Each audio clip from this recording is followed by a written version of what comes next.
Fitr Eid Mubarak 2025. Leo tumejitahidi kukusanya watoto wadogo hawa. Kuna watoto yatima hapo, lakini vile vile kuna watoto wa watu wasiokuwa na uwezo. Ndugu yangu, wewe utamchukua mtoto wako mzuri, utakwenda naye bichi siku ya sikukuu, utamnunulia zawadi, utamnunulia tamtamu, lakini mtoto kama huyu atapewa na nani? Mtoto kama huyu atapewa na nani? Watoto yatima waliokuwa katika vituo vya watoto yatima watapewa na nani?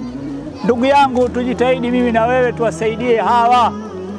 Wewe unakula vizuri, unalala vizuri, sawa, lakini kumbuka na hawa vile vile. Mpaka mtu atoke Uingereza asaidie.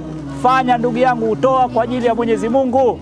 Hicho unachokiacha sio cha kwako, utakiacha kwa warithi, lakini ukimpa mtoto kama huyo, Allah akifurahi atabariki vizazi vyako 7.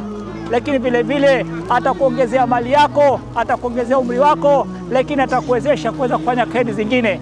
Naomba sana tujitahidi, tusaidiane. Allah akukubali wewe, anikubali mimi. Jazakumullahu khair wa ahsan jazaa fi darin.